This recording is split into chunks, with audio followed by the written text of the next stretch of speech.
Sekarang kita akan install Python ya, Anaconda ya, karena kita bakalan gunakan Python untuk tutorial ini. Kita langsung ketik aja ya, teman-teman. Install Python Anaconda ya, Linux kan, karena kita akan menggunakan WSL 2 ya. Sini nanti kalian bisa lihat installingnya untuk Linux yang Debian ya. Debian ada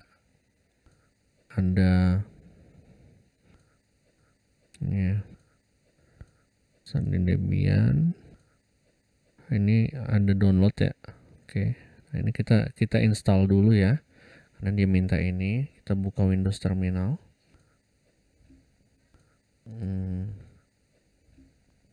Ini Windows Terminal kita masuk ke Ubuntu-nya kan ya. Ini kalian copy aja, baru langsung dijalankan di sini ya. Oh, harus sudo ya teman-teman ya. Kalau misalnya kita mau di Linux yang ada di sini, kita harus pakai command sudo supaya dia bisa upgrade ke super user ya. Kita jalanin ya. Masukin password yang teman-teman punya untuk ini ya. Dia bakalan jalan sendiri. Nanti kita yes kalau misalnya dia minta konfirmasi ya. Oke.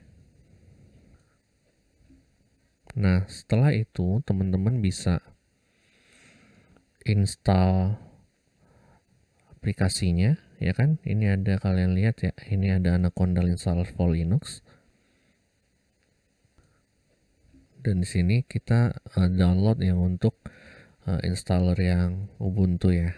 Ini di sini ada yang Python, dia mau installer, mau untuk Graviton juga ada yang terbaru dari AWS ya. Kita ambil yang ini aja, yang installer yang .sh aja ya. Nah, nanti ini kita download ya. Oke, kita tunggu sampai dia kelar. Nah, kalau misalnya sudah selesai kita download, kita tinggal eksekusi aja ya. Pergi ke folder downloads dulu pastinya ya. ls, kalian lihat di sini ada Anaconda-nya. Langsung aja eksekusi. Anaconda ini -u. Kalau misalnya kalian udah punya yang sebelumnya, nanti ini akan minta diupdate ya. Ini akan kita accept aja license-nya. Nah, ini langsung yes. Oke, langsung aja. Dia akan install dulu ya, jadi biarin aja. Ini agak sedikit lama, tergantung dengan kecepatan dari komputer kita.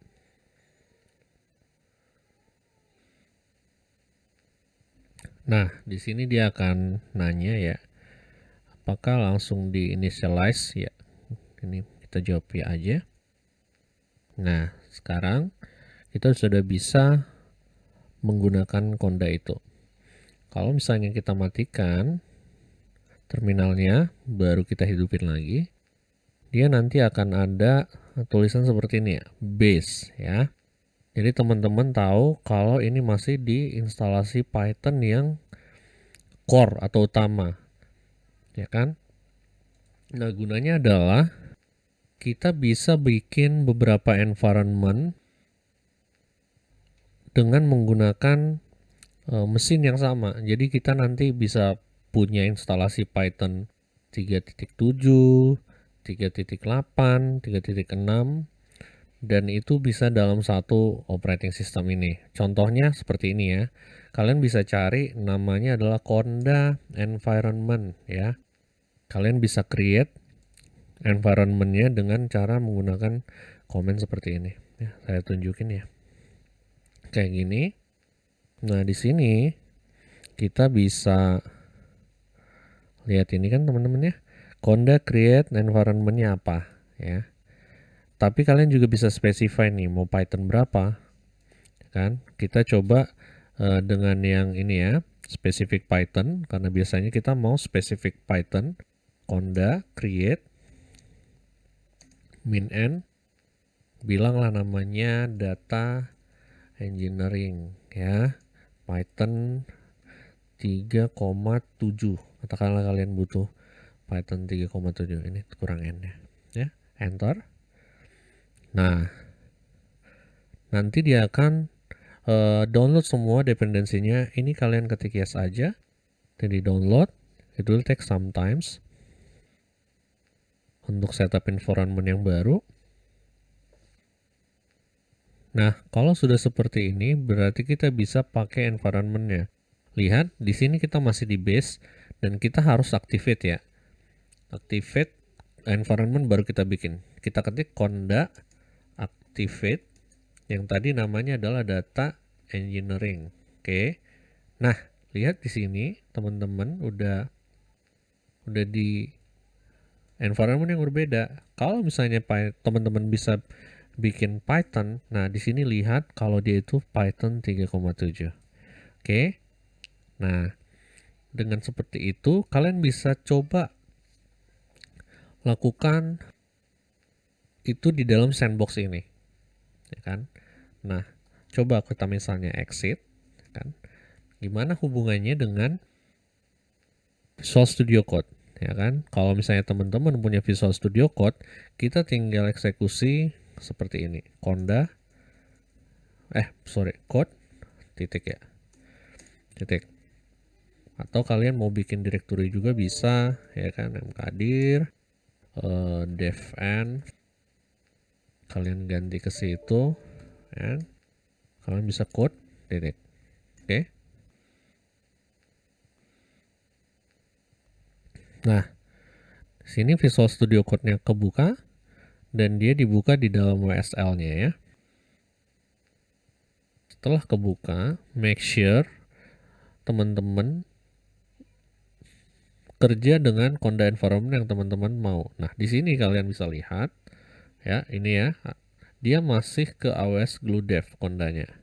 Nah, kita bisa ganti itu ke katakanlah ini. Yang ini. Ya, kita coba ya. Nah, nanti dia akan switch ke situ. Dan kalau misalnya kalian buka komen yang berbeda, ya. Nih. Nah, dia akan masuk ke sini, ya. Jadi, dengan kayak gitu, lingkungan environment teman-teman akan isolated di sini. Jadi, kalau misalnya